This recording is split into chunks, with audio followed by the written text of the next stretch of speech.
And I will share po yung ating pong slide.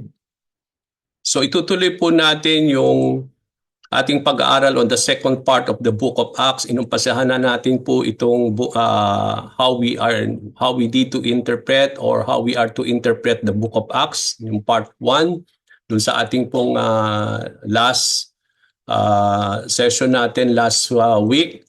But then dito po magkakaroon yung second part of it. Ito po yung second part of the Book of Acts, and then itutuloy na natin sa epistles. I hope and I pray na matapos po natin yung epistles today. Very short lang din naman yung mga principles and guideline that we need to observe and we need to learn in understanding the epistles. Okay, so ang ating pong course outline in this study, sabi natin, the student will be introduced to the basic principles of biblical interpretation, know the importance of good translation, and learn to apply the basic principles of the different genre. Kaya nandito na po tayo, no? We are understanding basic principles to understand the different literary types found in the Bible. Yung literary types, ito po yung mga genre, no? So, yung purpose natin, once we complete this course, we are able to interpret any biblical passage using the methods presented in this course, applying the principles that we are learning, also provide a comprehensive overview of the hermeneutical principles for reading, studying, and in understanding the word of the Lord. Yung ating pong responsibility, yung ating pong class attendance, from time to time, mga assignment. At yung sabi ko nga, at the completion of this course, ine-expect ko po na meron kayong mga submittal na to complete this study. And that is this a requirement na talagang yung po yung magiging requirement ninyo, last requirement for you to have and to be given such kind of certificate. So yung textbook natin, How to Read the Bible of All Its Word, by Gordon P. and Douglas Stewart. So makita ninyo natin sa ating pong course outline, almost we are done, no? Natapos na natin yung number 1, yung course outline number 1, inductive Bible study, yung course outline number 2 about basic principles of biblical interpretation. We talk about in part 3 yung hermeneutical study. Nandito na po tayo sa part 4 na wherein kung matapos po natin ito, we completed yung 4 at yung natitira na lang po yung part 5. At ang remaining po dyan is yung interpretation of the Old Testament narratives, yung poetic books, Old Testament prophecy, tsaka yung book of Revelation. So, I hope we will able to finish po yung second part of Book of Acts today, and also short thing about the epistles.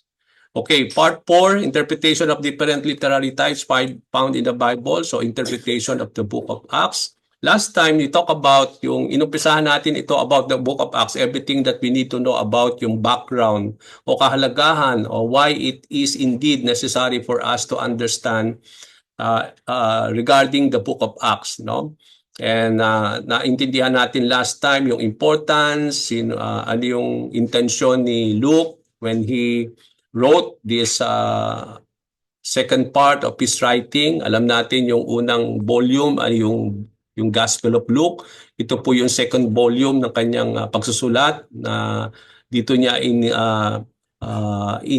sinasabi kung ano nangyari dun sa mga bagay na kanyang inilahad dun sa unang volume, no, regarding about the life, the ministry, the death, the burial and resurrection of the Lord. But makikita natin dito after that ano na nangyari. So dito niya itinuloy yon, no, everything kung paano lumaganap yung ebanghelyo, and then he talks about everything, the early church, and then he will be talking about Paul, yung conversion ni Paul, and then how God has used Paul, and kung paano kumalat po yung ebanghelyo to the different parts of the world, including at the end of the writing of the Book of Acts. Sabi nga natin, ito'y nakarating even in Rome. Okay? So, isa sa mga guideline na dapat nating tandaan when we are interpreting a passage in the Book of Acts is that interpreting the Book of Acts, remember the overall purpose. At anong ba ang overall purpose ni Luke? Bakit niya sinulat itong libro na ito? Is to show that under the care of the Holy Spirit, it is through the Holy Spirit. Natatandaan natin na in the Book of Acts chapter 1, nag-umpisa dito yung the pouring out of the Holy Spirit during Pentecost. And after that, pouring of the Holy Spirit, under the care and guidance and leading of the Holy Spirit, the gospel continue to reach the remotest part of the world. Kasi sabi nga ng Panginoon that you will be my witnesses. So hindi lang po magiging witnesses yung mga disciples, but God declared already that the gospel will be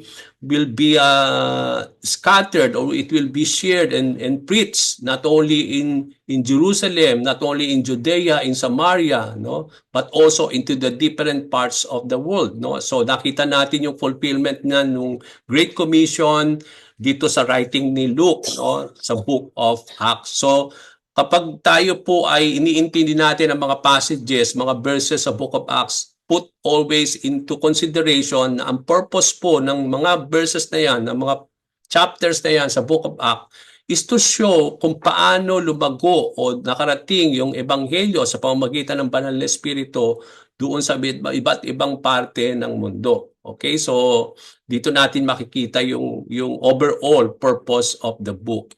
Now, what Luke is not telling us, no, dapat natin intindihin din na may mga sandali kasi na tayo po ang nagbibigay ng meaning sa mga passages and in the verses of what we are learning. No, na akala natin ayun ay tinuturo ni Luke dito sa ating pong pag-aaral ng Book of Acts. Now, let us learn what Luke is not telling us. Ano ba yung hindi itinuturo ni Luke dito sa passage na ito o sa libro na ito about the Acts of the Apostles or the Book of Acts, no? The interest of Luke in this continuous movement of the gospel. Dapat nakita nga natin yung overall purpose is gusto niya i-show, gusto niyang iparating kung paano lumaganap yung ebanghelyo, kung paano itong movement of the gospel reach the farthest remote part of the world is supported by what Luke does not tell us. Okay, so merong mga bagay na dahil sa kanyang interes upang ipahayag kung paano lumaganap ang ebanghelyo, meron din ng mga bagay na dapat nating maintindihan na hindi ito ang itinuturo ni Luke sa pagsusulat niya ng Book of Acts. So no interest in biographies, no. When he wrote the Book of Acts, hindi siya nagtuturo ng biography, especially about Paul. Okay, kasi makita natin yung Book of Acts, almost ang sinulat ni Luke doon is about after nung pouring of the Spirit, yung preaching of Peter, and then sabi nga natin yung everything about paano lumago yung ebanghelyo sa Jerusalem. But here comes now Paul, no, Saul, as a Pharisee, and then he is the persecutor of the church, di ba? And then nakita natin yung conversion of Paul, and then after that tuloy-tuloy na, no. So dito nakita natin he is not writing any biography, or there is no interest in biographies. We do not know what happened with Paul in Rome, although nag-end yun na Paul was in Rome, he was in prison, and he was able to bring the gospel to Rome, no. Pero ang interest dito is not having a biography, especially about Paul. Now, also, Luke is not telling us or not emphasizing that little interest, no? There is no, sabi nga natin, little interest in church polity and organization, no? Although he talks about the early church and everything about the church that we need to know, pero there is little interest when it comes to organization or in polity. Yung paano ba yung organization, no? Or ano ba yung makikita natin yung hierarchy or yung polity about the church, no? So there is no little sabi nga natin, this is not what Luke is also telling us about the Book of Acts. Luke does not standardize things. Nung siya everything that although marami tayong makikita sa Book of Acts, no, about the church and everything, pero he's not standardizing anything o yung lahat ng mga bagay. For example, when he mentioned individual conversions, di ba, may mga kwento doon si Luke when individuals were converted into faith, no, through their belief in the Lord. When makikita natin dito, hindi siya nag-i-standardize, no, regarding those conversions. Makikita natin from the book of Luke, from the book of Acts, that there are usually two elements when it comes to conversion of individuals. That after the conversion of a person, meron siyang gift, there will be meron makikita natin yung manifestation of it. And that is the gift of the Spirit and water baptism. So mayroon tayong makikita sa book of Acts na after ng conversion, immediately after that, merong manifestation of the Spirit regarding the gift, and also there will be filled with the Holy Spirit, and then immediately there is baptism, o nabaptize kagad sila. Okay, so pero hindi yun ang tinuturo noon. Although nabanggit yan dyan, hindi ibig sabihin yan na dapat ganun din ang church natin ngayon, na kapag na-convert, kailangan nating i-baptize na kagad. No? He's not establishing any standard on these things when he emphasized this in the book of Acts. Okay? Although na-mention yan, but then hindi siya nagtuturo. It does not standardize those things, no? When it comes to that. So when we emphasize the gift of the Spirit and water baptism sa book of Acts, but this can be in reverse. Pwedeng mauna yung water baptism. Hindi sinasabi ni Luke sa kanyang writing sa Book of Acts na in our time today, dapat muna mauna yung gift. Kasi yun yung nakita natin sa karamihan na sa Book of Acts na na-fill muna sila ng Banal na Espiritu. Then after that, pumasok yung water baptism. So hindi nagbibigay ng standard pattern si Luke dito na in our church dapat lagi munang to be filled with the Holy Spirit muna and then water baptism. So hindi niya ini-establish yun. Kasi pwedeng mangyari in a reverse order, no? Pwedeng mangyari water baptism muna, but then after that, filling of the Holy Spirit. Yung filling of the Holy Spirit can be with or without laying hands. Although makita natin dito, there is the laying of hands, no? And after the laying of hands na they have been filled with the Holy Spirit, but hindi nagbibigay dito ng standard pattern si Luke na ganun lagi ang makikita natin sa church, na kailangan may laying of hands. Although from time to time nakikita natin yan, but even without laying of hands, a person can be gifted with the Holy Spirit, with or without the mentioning of tongues. Kasi makikita natin dito na karamihan sa mga manifestation of the Spirit when the person receive it, nagtatang sila. No, makita natin in the book of Acts. Pero si Luke, nung sinulat niya yan, hindi siya nagtuturo na yun lagi ang mangyayari kapag ang isang tao in our contemporary today na kapag napuspos siya ng Espiritu ay magtatang siya. Okay, may mga instances na gano'n na nangyayari, but then it doesn't mean na gano'n lagi. So put that always into your mind, no? When he establishing all these things in the book of Acts, especially when it comes to the church. For example, Luke does not tell us that the Gentile churches experience a communal life similar to the church in Jerusalem. Pag sinabi natin communal life, ito yung community life of believers, no? Sa inyo, makita natin bilang isang church, community tayo ng bawat isa sa atin are part of the community of believers, no? So si Luke, nung hindi siya nagsasabi na itong mga Gentile churches na experience din nila similarly nung mga communal life nung mga panahon in the book of Acts chapter, yung immediately yung mga earlier chapters, di ba? Yung mga sharing of the possession, di ba? Nakita natin in the book of Acts chapter sa mga initial 2, 3, that they devoted themselves in the apostle teachings, na they are selling their possession, at yung pinagbilan nun, ibinibigay nila sa church para ito ay distribute sa lahat ng mga nangangailangan. So, nung sinabi yon, makita natin, hindi nagtuturo si Luke na it does not tell us that yung mga Gentile churches experience the same communal life, no? Similar doon sa Jerusalem. Such diversity, merong pagkakaiba, probably means that no specific example. Ang ini-establish dito na kahit may diversity, it means that no specific example is being set forth as a model Christian experience or church life.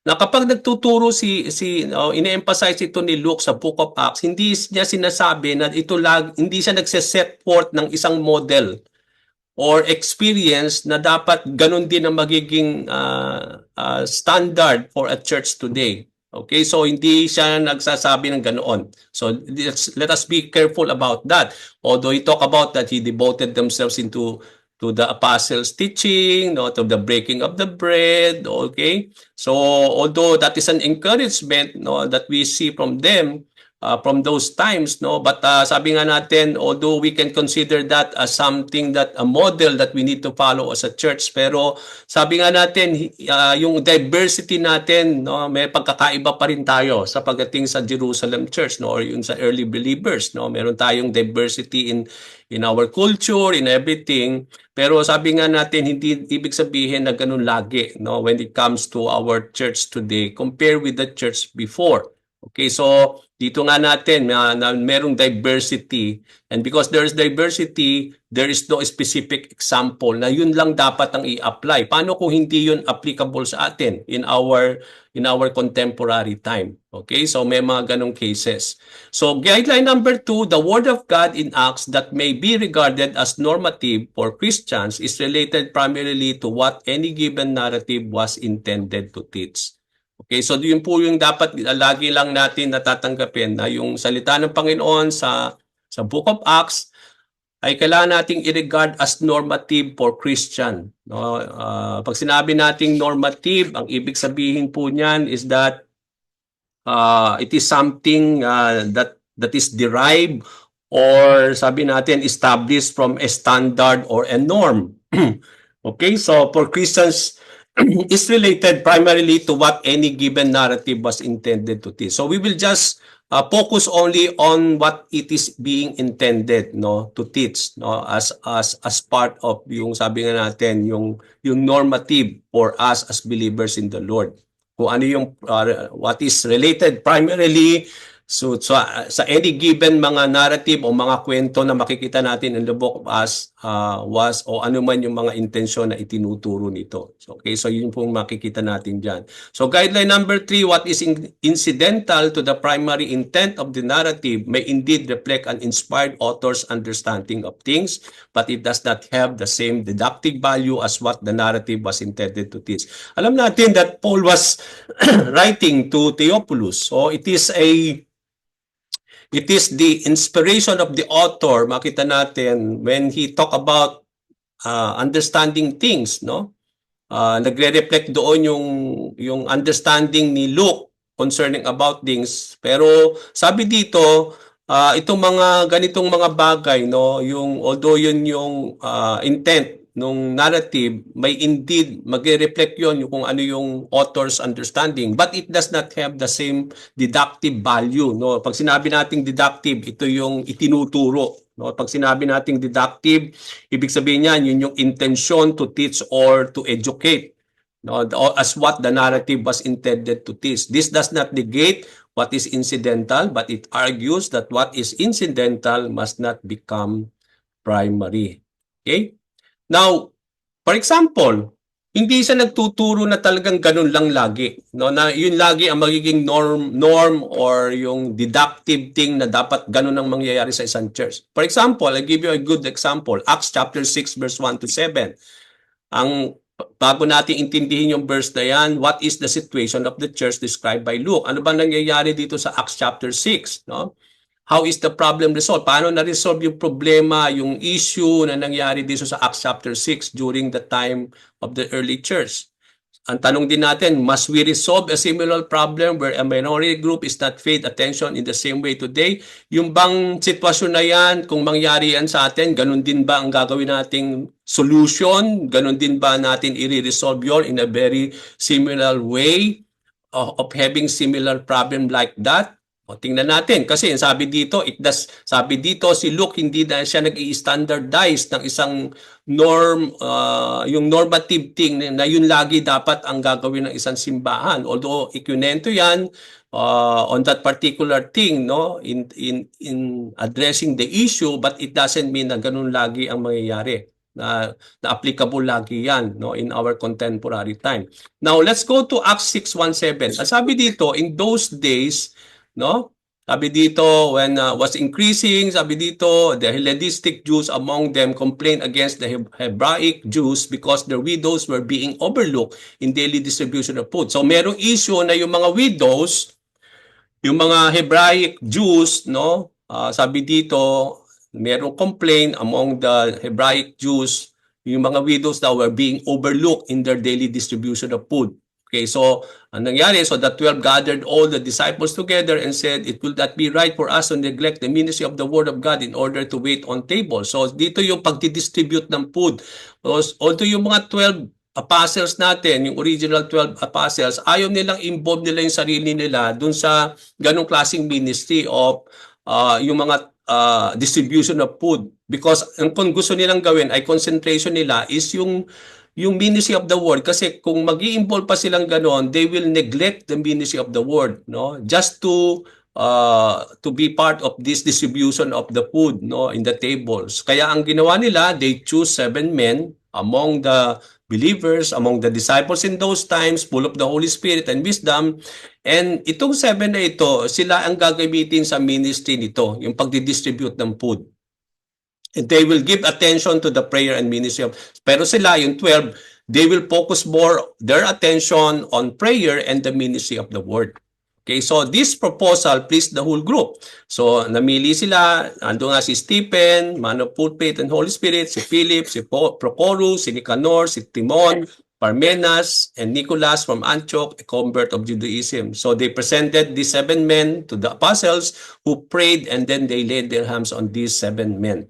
So the word of God spread. The number of disciples in Jerusalem increased rapidly, and large number of priests became obedient to the faith. So dito natin makita, no, because of the devotion of the 12 disciples in prayer and ministry of the word, na focus sila doon, tapos nagtalaga siya ng ibang mga tao na maglulok to this neglected ministry among the widows, no, nakita natin doon, naging maayos palalo yung simbahan. Okay, now, kung titignan natin ito, kung magkaroon tayo ng ganitong klaseng problema sa ating church today, ganun din ba that we will resolve this kind of issues in our church, no? So, it can be resolved in the same manner as in Acts 6:1 and 7. So, pwede natin ito na i-resolve ng ganung klase, no? Ano yung principle na naturo natin doon? Na we don't need to involve ourselves more kung tayo focus doon sa mga gawain ni Lord, lalo na kung nagpipris tayo. So mas maganda na magtalaga na lang tayo ng additional na mga people, no? But it does not mean that the solution given here is normative for us today. Although we can resolve the same manner in our time, pero it does not mean na ganun din ang solusyon na gagawin natin. At yung solusyon na yan is always normative, o yung yan lagi for us today, no? Because the goal of Luke was not to standardize pattern, set precedents in church activities.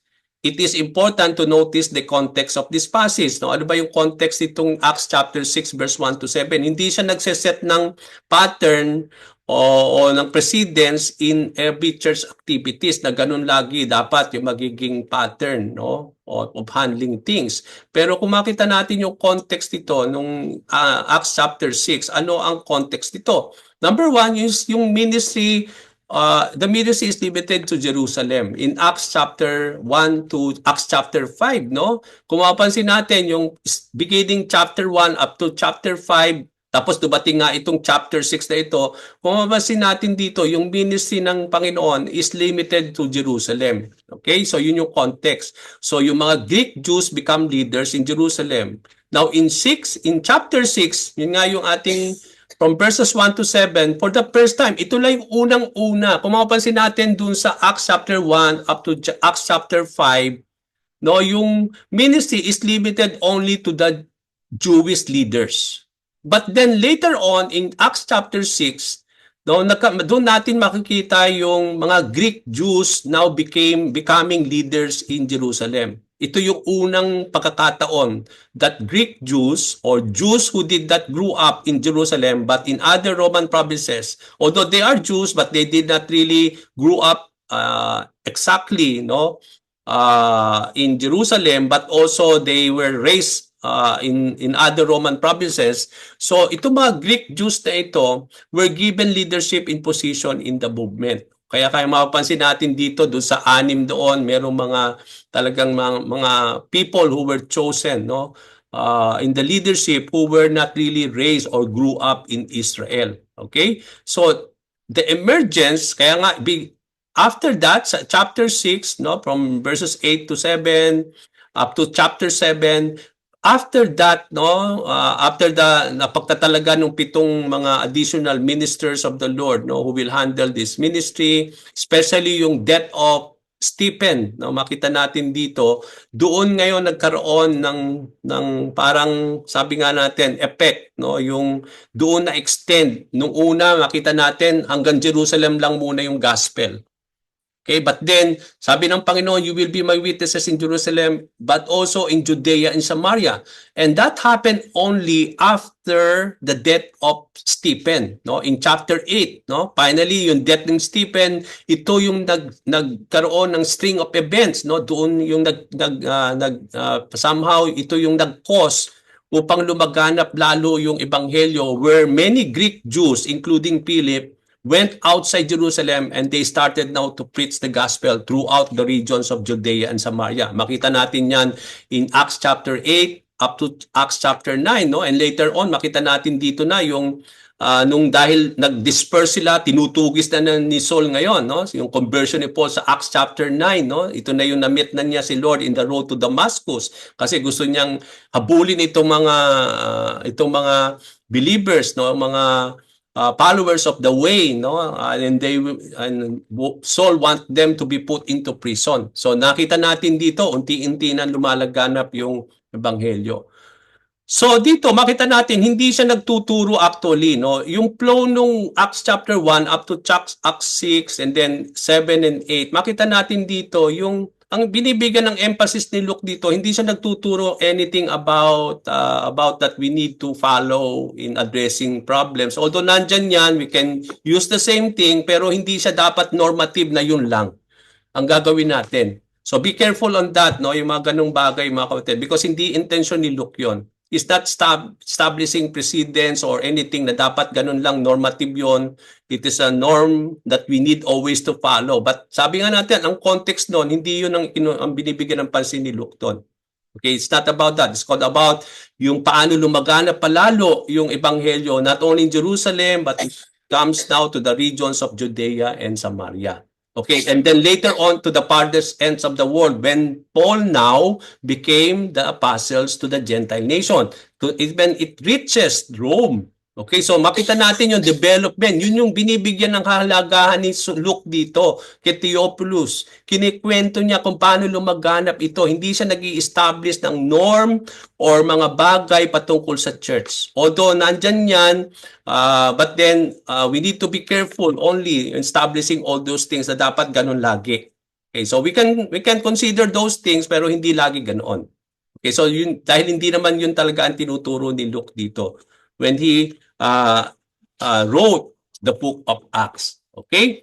Now, guideline number 4, historical precedent to have normative value must be related to intent. Ano ba yung intention? Okay, so that if it can be proved that the purpose of a given narrative is to establish precedent, then such precedent should be regarded as normative. Doon lang natin i-consider na dapat magiging yun dapat ang norm na dapat masunod sa ating iglesia today, no? Kung itong mga given narrative na ito ay nag-i-establish ng precedent. At kung may precedent na, yun nga ang dapat na i-consider natin as a norm.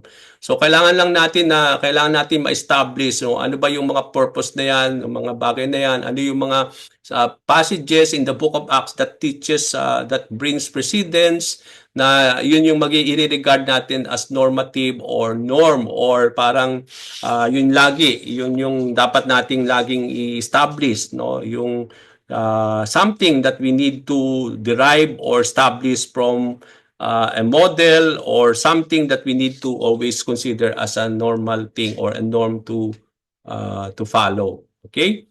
Now, nevertheless, Acts is a model for us. Alam natin, it is not a model for us in specific, but in overall picture. So hindi siya itong Book of Acts hindi siya nagmo-model lang on sabi nga natin on specifics, but on an overall picture. Okay, sabi nga natin, ang minomodelo, ang itinuturo ng Book of Acts, ang ini-specify nito, hindi lang a very specific model. Okay? Although Acts is a model for us because we can learn for so many things here. Pero yung model, it is not a model for us in specifics but in a very overall picture. Now, ano ba yung overall picture?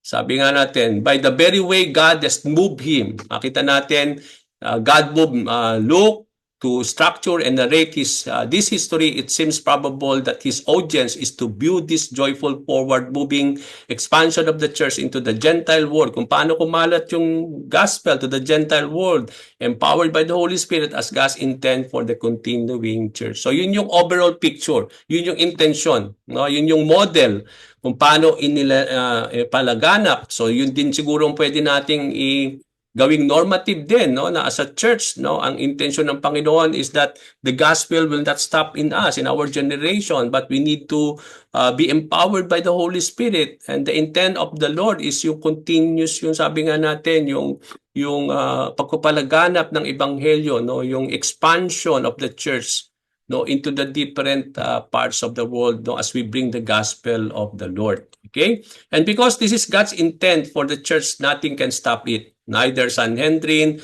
dahil yan ang intention ni Lord sa simbahan, kahit anong gawin, yung Sanhedrin, yung mga religious leaders, no, dissension nor narrow-mindedness, prison nor plot. Kahit prison or anything, no, it will not stop. Kaya nga si Paul, di ba?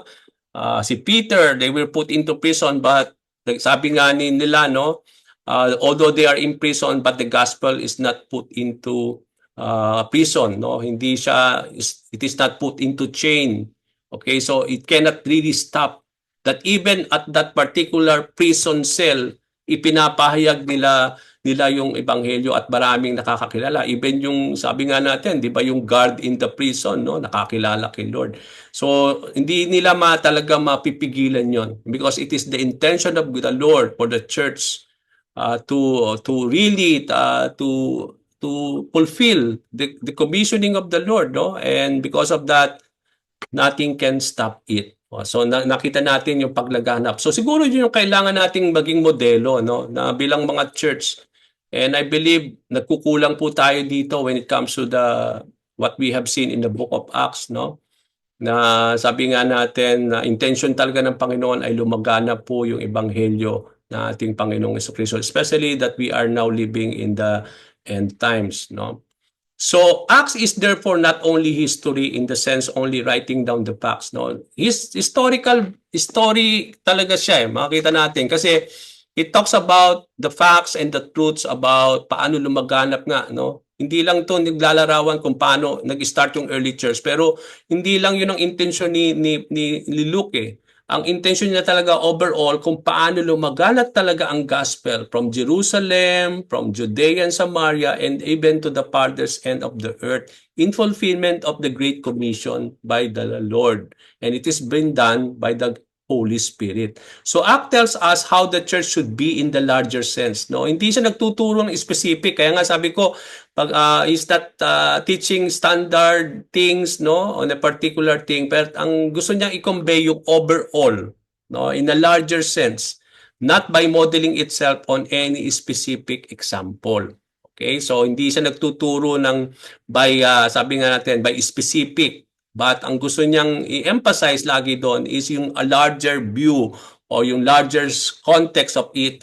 At gusto niyang ipakita kung paano lumaganap ang ebanghelyo, no, through the Holy Spirit in fulfillment to what Jesus Christ promised, that they will be witnesses in Jerusalem, in Judea, in Samaria, and to the farthest end of the world. Okay? Now, yung central themes of Acts, ano ba yung central themes? Yung the theme of witnesses, no? They are called to become witnesses of Jesus Christ.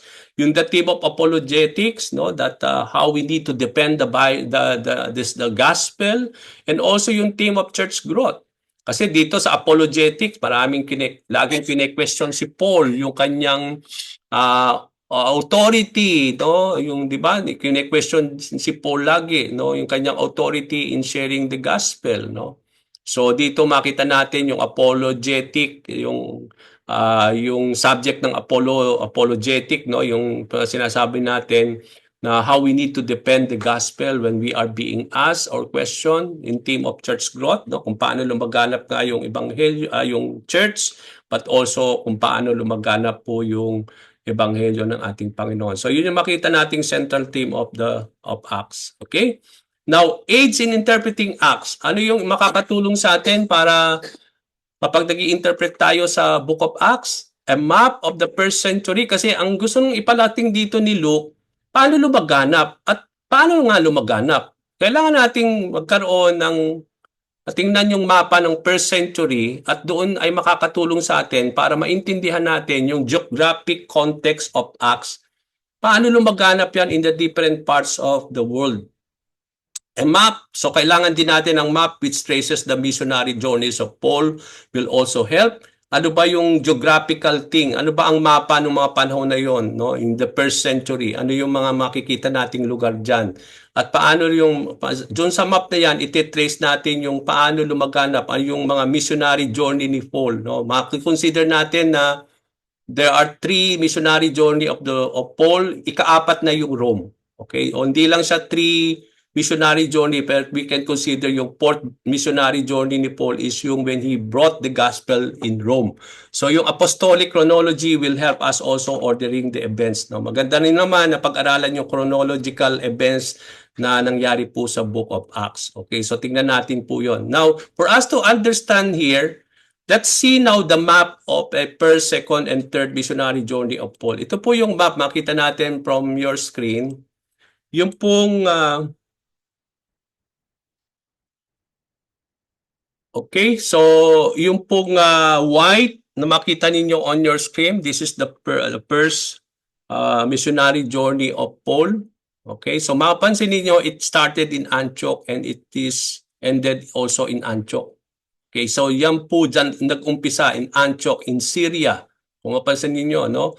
So kung mapansin natin, this is Italy now, in our modern day. Ito po yung Rome, no? Makita natin dito, ito yung Rome, no? At makinpansin natin dito nga no na yung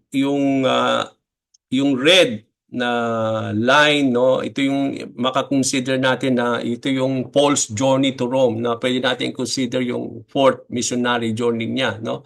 At mapapansin natin dito ito yung Rome here, yung ating present day Italy today no. Ito naman yung mapapansin natin dito yung Greece, no? Itong mga lugar na ito, no? Kung mapapansin niyo, ito yung Athens, no? So in our modern day, ito yung Greece ngayon. In those times, ito po yung mga lugar noon, no? Hindi pa siya ano, no? Yung Athens, yung Corinth, no? Matinsan natin dito. So dito natin makita na from here we will see part of Turkey today, no? Yung modern day Turkey nandito po sa area na ito, no? Ito makita natin dito yung Syria here after Turkey, and then makita natin sa baba nandito yung Jerusalem, yung other modern day nandito yung Israel ngayon today, no? At makita natin yung ito sa baba ng Israel, itong Alexandria, ito yung Egypt ng mga panahon noon sa first century, no? Ito yung Egypt. Dito naman yung Cyrene, ito yung part of Africa na ngayon, Libya ngayon. Yung context ng Cyrene noon, kung titignan nyo sa mapa ngayon, in a modern map, ito na po yung Libya today. Okay, itong on the left-hand side, kung mapansin ninyo, no, after Libya, ito yung Tunisia in our modern day map, no? So makita natin dito, ito yung first century map ng mga panahon na yon, no? Napakagandang pag-aralan kung paano nagsimula, paano kumalat ang ebanghelyo, no? Makita natin dito nagsimula lagi sa Antioch in Syria, and then makita natin dito no na yung iba na nagkalak, makita natin dito na kumalat sa iba't ibang parte ng mundo, no? So yung yellow is the second journey of Paul, yung pinaka blue, somehow blue green, ito yung third, at yung red nga, ito yung trip of Paul to Rome, kung paano kumalat po yan. Kaya mapapansin natin dito, it really, from Jerusalem, kumalat talaga siya, no, to the different parts of the world, no. When Paul made those missionary journeys at nakita natin, even it reaches yung central, sabi nga natin, in those times, at yun yung during the time of the Roman Empire o yung tinatawag nating Rome. Okay? Now, so that's it, no? So, journeys of Apostle Paul, one of the most important figures in early Christianity. Apostle Paul made extensive journeys as a Christian missionary throughout the Eastern Mediterranean. Paul's goal to reach people still untouched by the work of evangelists proved to be a strenuous and often difficult task. He survived 3 separate journeys, yun nga yung first, second, and third missionary journey during the 40 and 50 AD, bringing Christianity to Macedonia and Greece. No? Nakita natin doon. And during the fourth trip, yung makakonsider natin the fourth missionary journey, however, the Romans arrested Paul. No? Yung on the way to Rome, that's a time that he was arrested, no, in Jerusalem, and then probably doon siya na-execute in Rome. And that's a great opportunity na imprison siya sa Rome, and that's an opportunity na share niya doon, na-preach niya yung gospel sa mga officials, no, mga Roman officials there, no. Yun yung magandang ano. And then probably doon din siya na-execute in AD 62. Okay? I hope you are able to fully understand yung Book of Acts. Ano ang tinuturo nun, yung ano ang hindi tinuturo ni Paul, no? Ni Luke, para maging aware tayo when we are sharing passages or verses in the Book of Acts. Sabi nga natin, overall hindi siya nagtuturo ng specific thing. Hindi siya nagke-create ng norm na dapat ganun lang lagi, no? Although may mga ganun, pero meron tayong mga guidelines. Consider those guidelines when you are interpreting the Book of Acts. Okay, now let's go now quickly sa interpretation of epistles. Very short lang po ito, mga kapatid, no?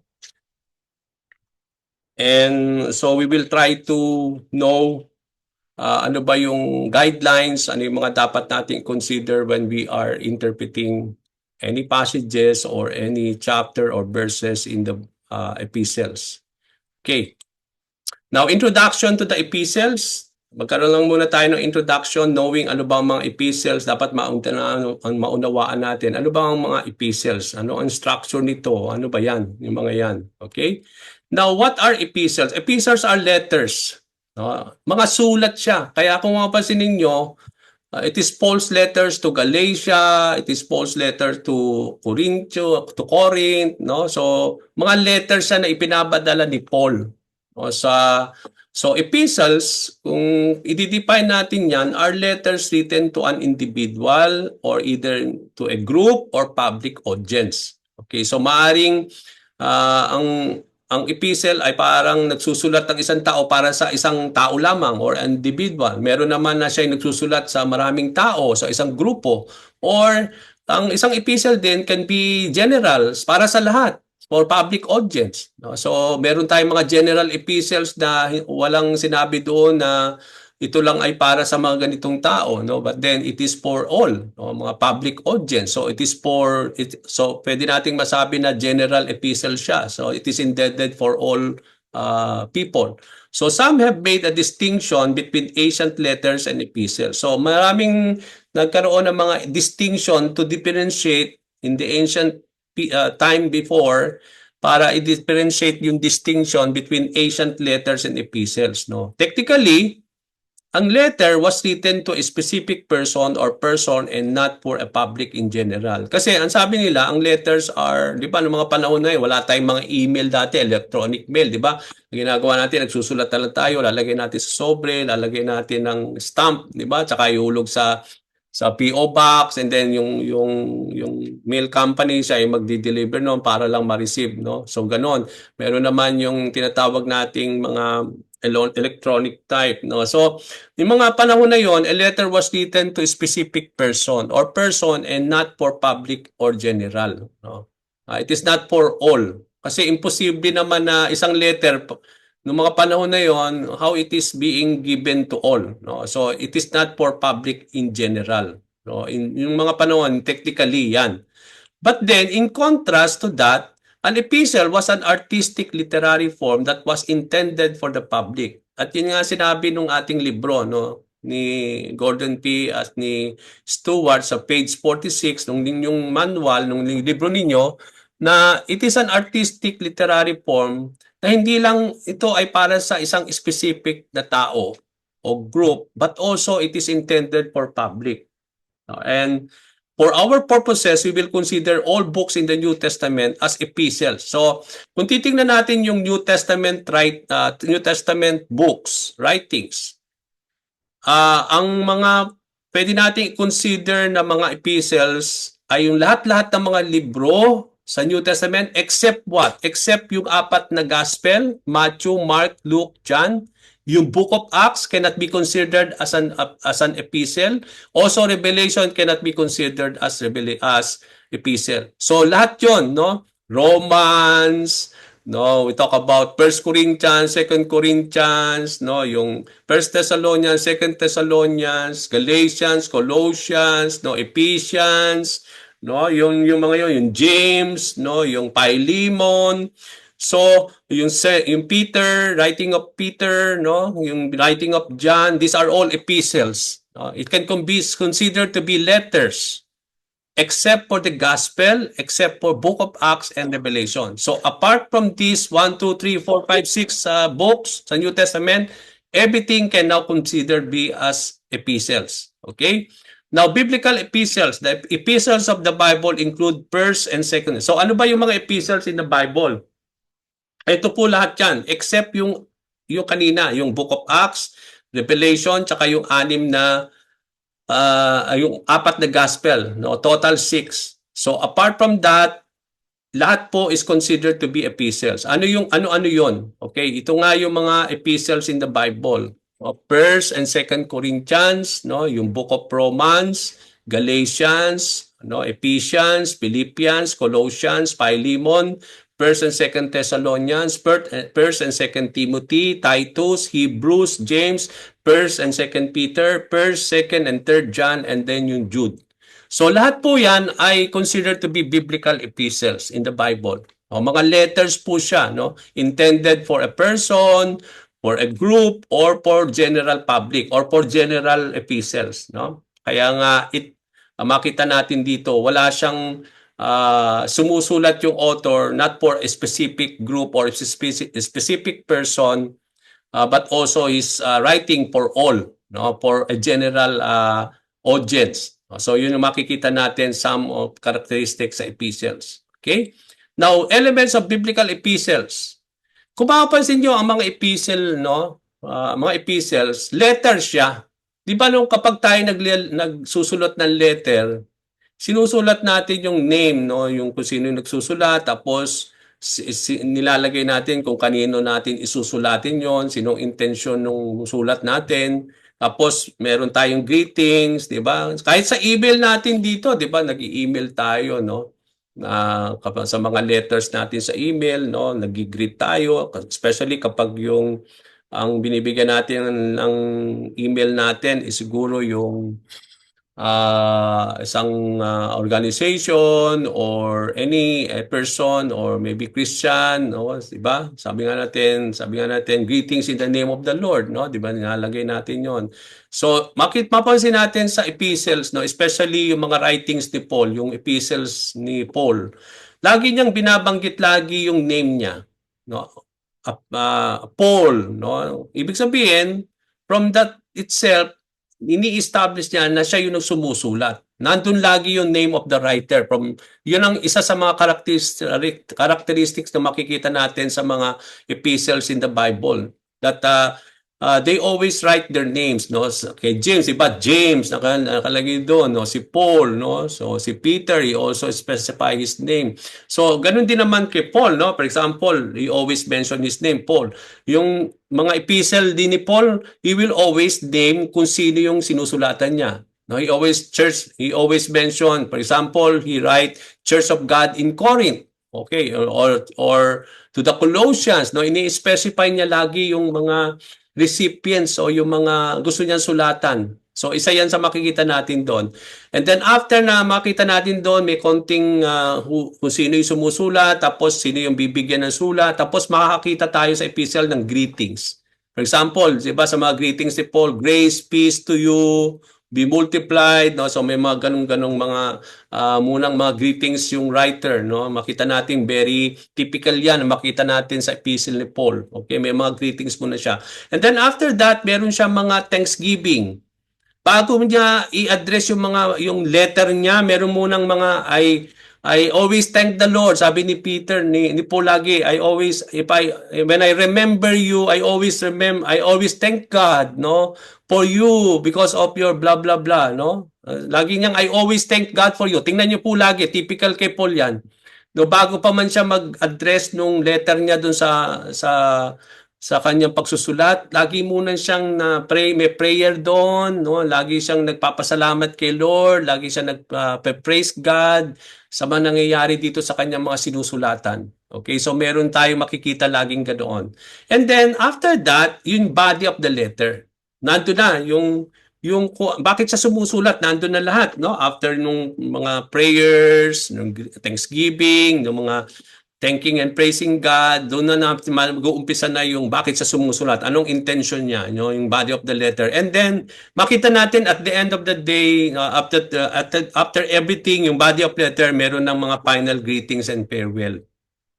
Mapapinsan niya sa very typical yan sa writings ni Paul, yung epistle ni Paul, no? Yung bandang huli na, nagpapaalam na siya, may mga final greetings siya na binibigay, and then may mga farewell na ibinibigay niya sa kanyang mga epistles, no?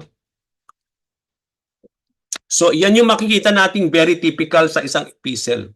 No? Yung hindi lang kay Paul, kundi sa mga iba't ibang mga kanina nakita natin, even the epistles or letters of Peter and John, no, si James, no, makita natin lagi na ganyan yung parang structure ng epistles, no. Makita natin yung who wrote, yung kanina binibigay, yung greetings from the writer, then yung mga thanksgiving and prayer, and then yung bakit sa sumusulat, the body of letter itself, and then final greetings and farewell. Okay, parang sulat talaga kasi kapag tayo nagsusulat, di ba, ganito tayo noon, yung mga panahon noon, even in our email today, ganyan tayo nagsusulat, di ba? Di ba, ang bandang huli, in Christ, in Christ servant, and then ilalagay natin dito yung mga name natin, tapos meron pa tayong mga pahabol, di ba? Yung kung sa bandang baba, kung may pahabol pa tayo, nilalagay pa natin yun. Okay, so that is the same thing that we can see from the biblical epistles. Okay, reason for epistles. Bakit may mga ganitong klaseng mga letters ipinapadala? Which is composed of, sabi nga natin, big part of the New Testament. Kasi kung mapapansin natin, after the four Gospels, and then Book of Acts, and then Revelation, after nung anim na yan, the rest epistle na siya eh. So, yung volume ng New Testament comprises karamihan epistle siya. So, all epistles are occasional documents. Mga occasional documents. Pag sinabi nating occasional documents, itong mga documents, letters na ito, arose because of a special situation in the first century. May nangyayari in the first century na kaya nagsulat si Paul or to address a special situation na nangyari nung mga panahon na yon. So occasional siya, hindi sila nagsusulat lagi. Ibig sabihin, yung parang hindi siya occasional, although they are occasional documents, occasional in the sense na susulat lagi sila regarding writing or addressing a special situation in the first century time before, no? And almost of the New Testament letters were occasioned from the reader's side, no? So makita natin dito, no? Except Philemon, James, perhaps James and Romans are exceptions. Kasi kung mapapansin natin, yung Philemon is written by Paul, no? Not for a specific group, no? Especially James, no? Although he wrote it about James was writing to the 12 tribes of Israel scattered to the different parts of the world, no? So wala siyang specific na kagaya ni Paul na to the Corinthians, to the Colossians, to the Ephesians, no, Philippians. So kung mapapansin natin, yung almost nung mga writings ni Paul were written from the reader's side, no? Ibig sabihin, karamihan ito ay ang recipient ay yung mga group o yung mga taong ang ini-specify dito ay yung mga taong kanyang sinusulatan, no? Yung mga group of people except for Philemon, perhaps James and Romans. Specifically, makita natin, ito ay specifically, occasionally, in-address dun sa specific na mga reader o yung sino magbabasa nitong mga na ito ng mga letters na yan na ipinadala ni Paul. Okay? So usually the occasion was some kind of behavior that needed correcting. So ang laging makikita natin sa epistles, no, occasional situation, yung writer, especially Paul, ina-address niya, meron siyang kinokorek. For example, mga Paul's teachings, no? Kaya sa mga makita natin sa mga epistles ni Paul, meron siyang mga kinokorek ng mga Paul's teachings na nangyayari sa simbahan, no? So, nagra-write siya, no? He's always occasionally writing, and he's addressing some kind of behavior that needed correcting, mga hindi lang mga Paul's teaching kundi mga behavior na dapat i-correct sa mga believers in those times, no, na kailangan makorek sila sa mga ganung klaseng behavior or doctrinal error, no, may mga doctrine na kumakalat, na infiltrate, no, na kumalat sa mga simbahan in those times, no. Kaya makita natin sumusulat lagi si Paul to address those doctrinal error that needs to be set right, no, or misunderstanding that needed further light. O sumusulat din naman sila, ang kanilang intention then is to give further enlightenment or to explain further things, no? At makita natin yan doon sa inyong libro sa yung page 48. So they are writing, ito yung kanilang mga intention to correct behavior, mga doctrinal error na kailangan itama, ganun tipo yung misunderstanding na kailangan talaga na itama or ito bigyan ng linaw, yung mga misconception, mga misunderstanding na nangyayari ng mga panahon na yon. At mayon makita natin yun yung mga nilalaman na purpose o yung mga nilalaman ng intent o yung body ng letter na sinusulat nung author. Particularly, most of these are from Paul. Okay? Malamin tayong nakikita na ina-address niya, kinokorek niya yung mga behavior ng mga believers. No? Si Paul, kinokorek niya yung mga doctrinal error, lalo na yung mga false teachers. No? At the same time, yung mga misconception, misunderstanding na kailangan na ibigyan ng liwanag. So, ini-explain yun ni Paul. Okay? So, ng mga author. So, yun yung lagi nating makikita ang karakteristik ng epistles. Okay? Principles. So, yun yung background, no? Yung pinaka-background ng epistles. Now, ano yung principles kapag mag-i-interpret tayo or how do we understand epistles or try to interpret and understand passages in the book of epistles, no? Yung mga epistles. Okay, number 1, may mga guideline tayo. Number 1, remember that most of the problems in interpreting epistles are due to the fact that they address specific situations, issues, and problems of specific first century audiences. Ilagay natin mga kapatid that these letters are not for us. Hindi sa ating generation ngayon. Sumusulat si Paul, si Peter, si James for specific audiences in the specifically in the first century believers. Okay? At ina-address nila yung mga sitwasyon, issues ng mga panahon na yon. Okay? Lagi natin lagay yan, mga kapatid, historical, di ba? Isa sa mga principles natin natutunan sa hermeneutics, yung historical principles.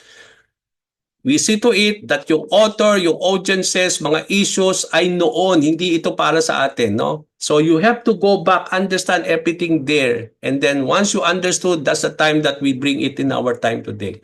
So hindi tayo pwedeng i-address natin yan in our context today, in our culture today. No. These are first century writings for first century audiences at mga specific situation na nangyari noong mga panahon na yon. Okay, so remember that always. Remember that most of the problems na nangyayari sa interpretation ng epistles is that we interpret in our time. Huwag po yan. Kailangan nag-i-interpret tayo ng epistles, it is always to be addressed in the first century thing.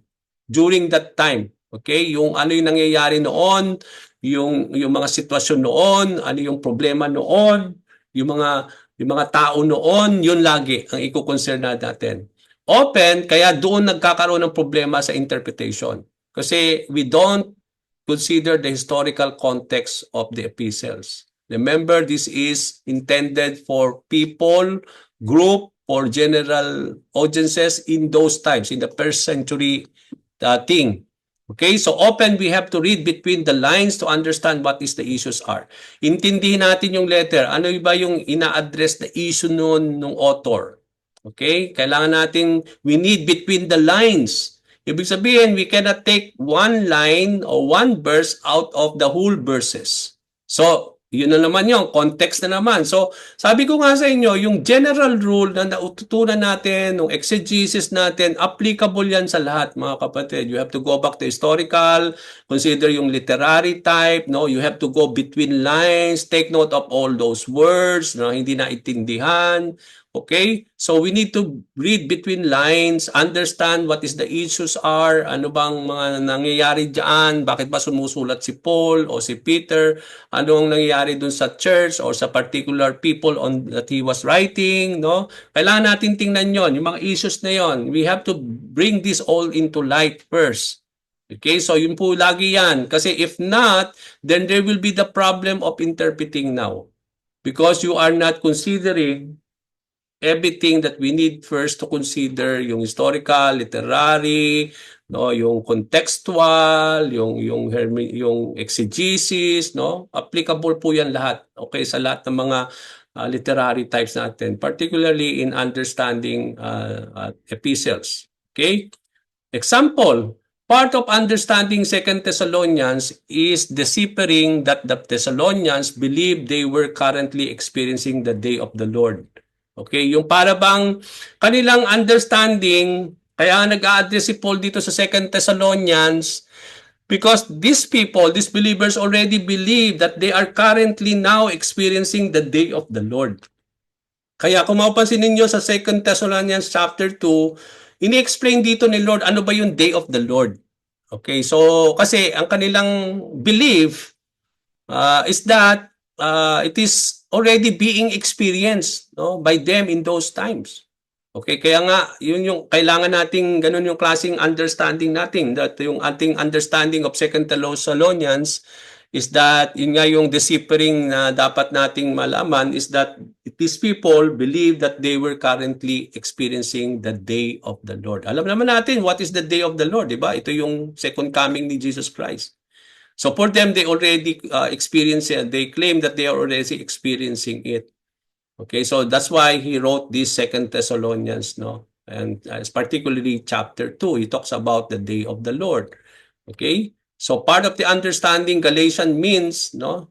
Sa Galatians naman, kailangan nating maintindihan, no? Kanina nakita natin yung mga Thessalonians nung nagra-write si Paul. Sa Galatians naman, part of our understanding Galatians means realizing that a group known as the Judaizers were trying to convince the Galatians that being circumcised was necessary for salvation. Kaya mapapansin nyo sa Galatians, ang ina-address doon ni Paul ay dahil hindi kailangan ma-circumcise yung mga believers. Kasi yung mga Judaizers, tinuturo nila, itong mga Judaizers, ito yung mga Jews who became Christians. At sa kanila, hindi lang purely faith lang. They need to be circumcised. And it is necessary for salvation. Kaya kung mapapansin ninyo yung writing ni Paul sa Galatians, yun yung ina-address na dyan. No, marami tayong makita dyan.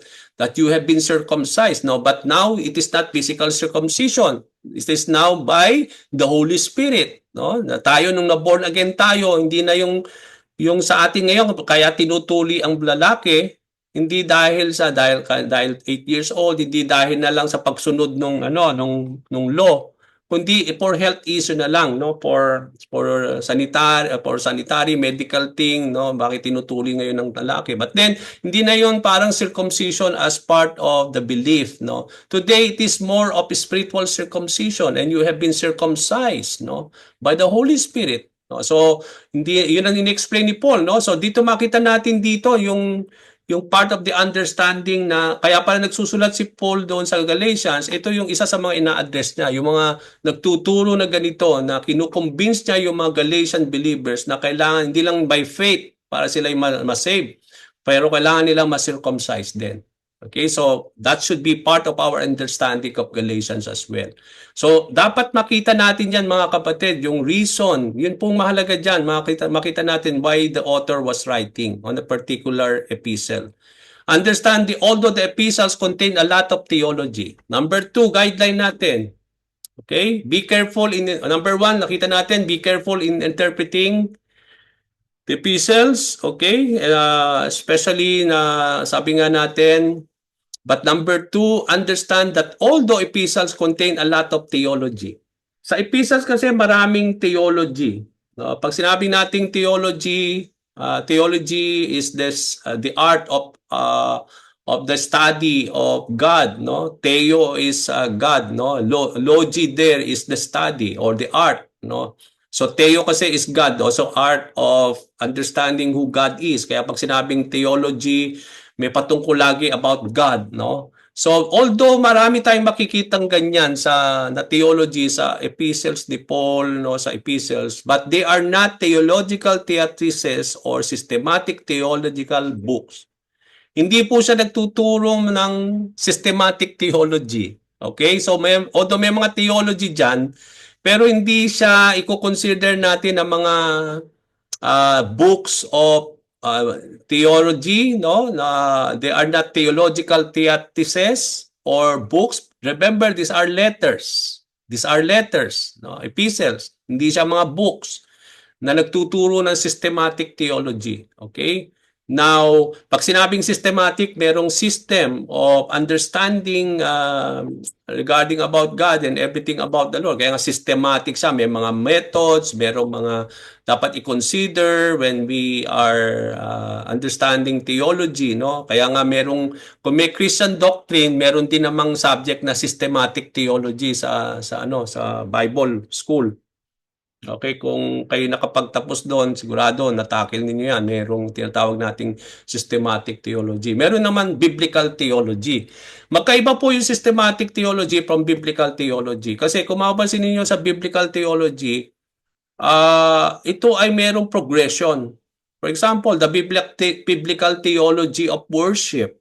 Okay, ano ang progression nito from book of Genesis down to the whole book of the Bible regarding yung progression about worship. Okay? So, yun yung tinatawag nating biblical. No? May pagkakaiba po yung systematic theology sa biblical theology. So, maybe you can Google it. Makita ninyo yung difference about it. Okay? Now, much of the theology addresses specify the historical situations of the audiences. Yung theology na ina-address dito, mga kapatid, although it contains theology, hindi siya yung mga containing na pwede natin gamitin as a book in referring to systematic theology. But most of the theology ay ini-address dito specifically yung sitwasyon ng audiences, ng mga tao. Ano ba yung sitwasyon ng Galatians ng mga panahon na yon, no?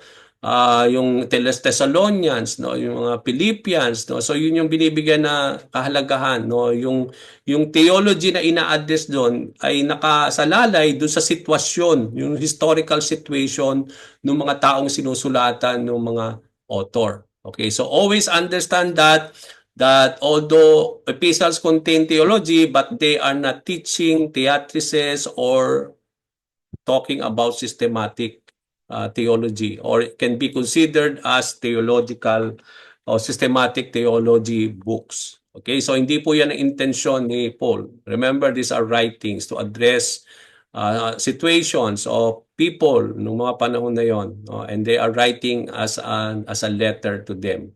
Okay? So hindi yan ang intensyon ng mga writer in those times.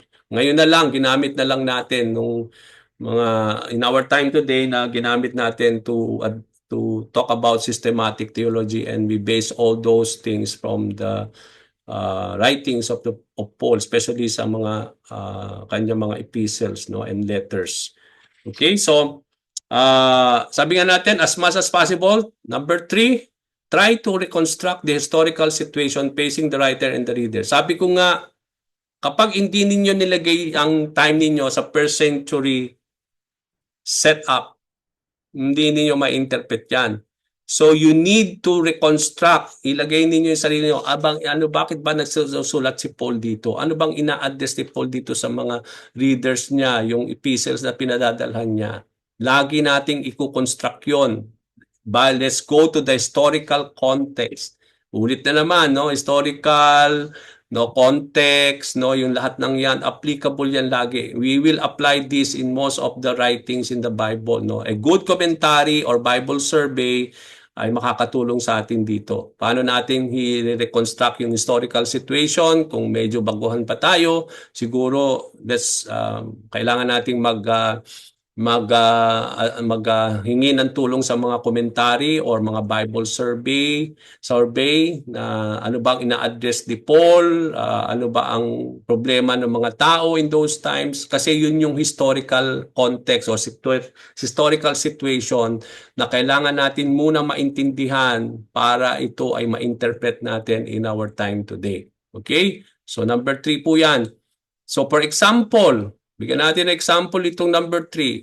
Understanding Corinthians means being aware that the city of Corinth. Now, nung ina-address ni Paul yung mga Corinthians, dapat natin maintindihan saan ba yung Corinth? Saan nakasituated yan ng mga panahon noon? Bakit ganun na lang na parang matindi yung kanilang mga bagay na nangyayari doon? Kasi sabi dito, understanding Corinthians means being aware that the city of Corinth was a strategic center. Yung Corinth kasi, kung mapansin niyo sa mapa ng first century, very strategic siya for commerce with heavily pluralistic population. Maraming taong mga pumupunta dyan, different races, different religion, different of many things. Kaya maraming pumapasok dyan, kaya madali ma-infiltrate ang church noong mga panahon yon, yung mga Corinthians, no? Kaya maraming ina-address dyan si Paul. Kasi that explain bakit ganoon na maraming na pumapasok kasi yung center ng Corinth ngayon noon, kasi is a very strategic center.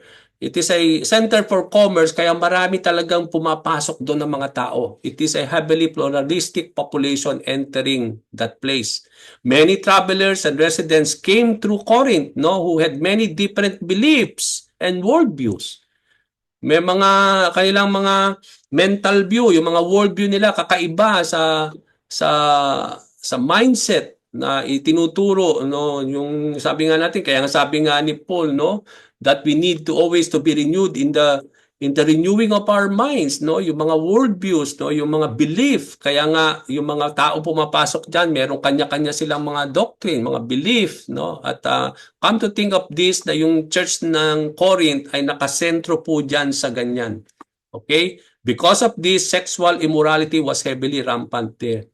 At makita natin, isa sa mga ina-address ni Paul sa Corinto, hindi lang yung division, na sila kay Apollos, sila kay Paul, no, 'di ba? Makita natin 'yon. Pero makita natin dito, isa sa mga ina-address ni Paul sa Corinth, sa 1 Corinthians, 2 Corinthians, is yung sexual immorality na na-infiltrate sa simbahan. It's because of this reality where the church is located.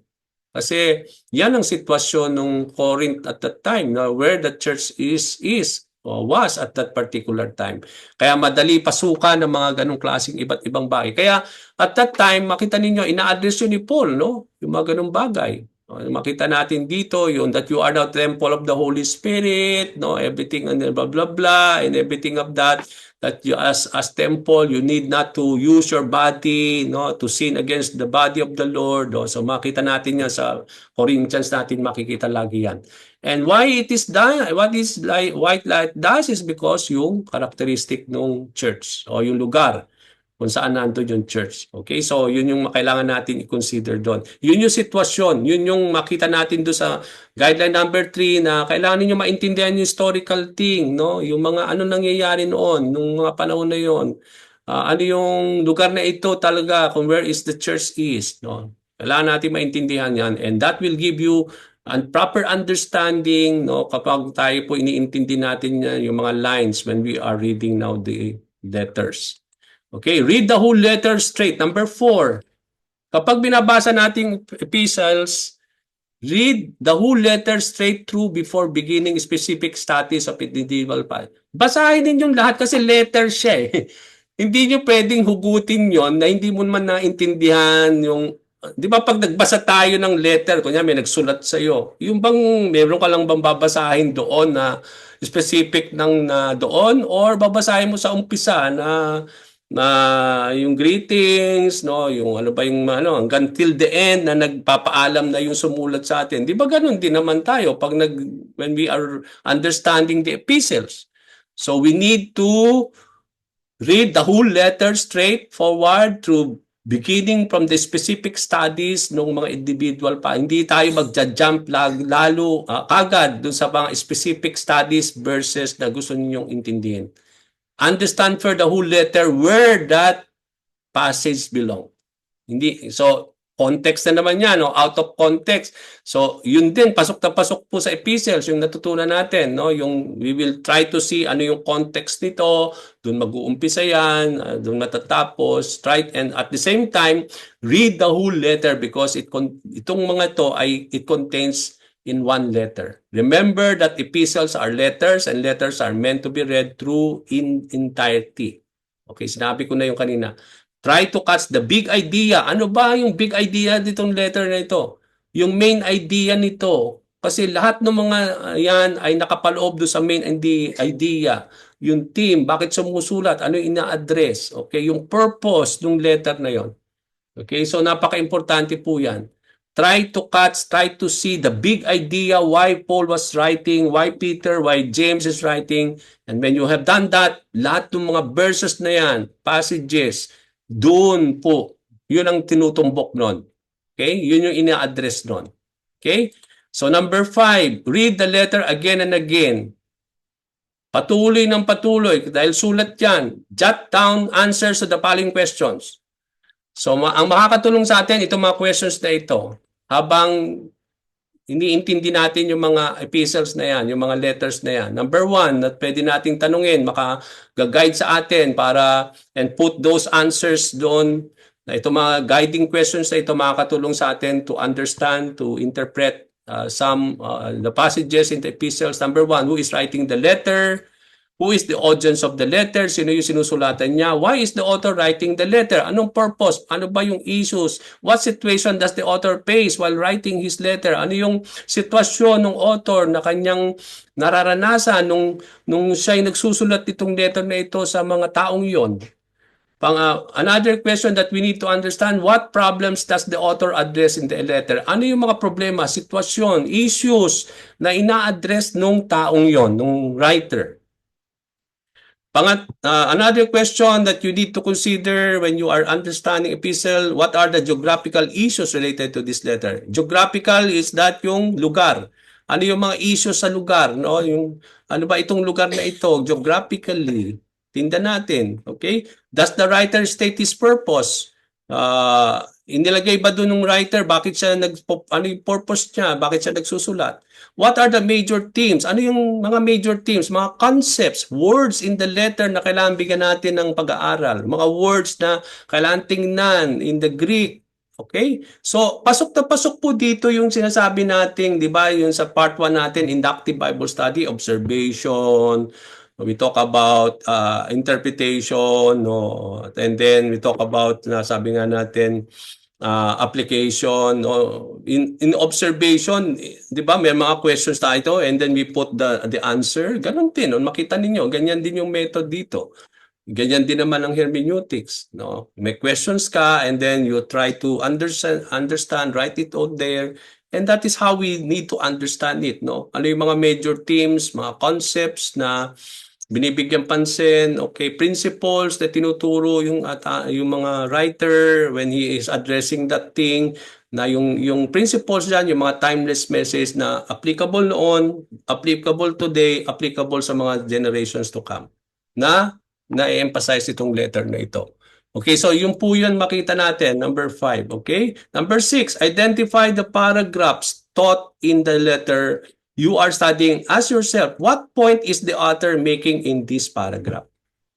Sa mga paragraph na yan, mga passages na yan, verses na yan, anong tinuturo nito on this particular? Kasi di ba mga paragraph yung mga letter epistles, di ba? Hindi naman sila isang bugto diyan, no? Magtitigil yung author tapos magsisimula siya dito. Ngayon, sa bawat paragraph na yan, anong binibigyan ng emphasis niya?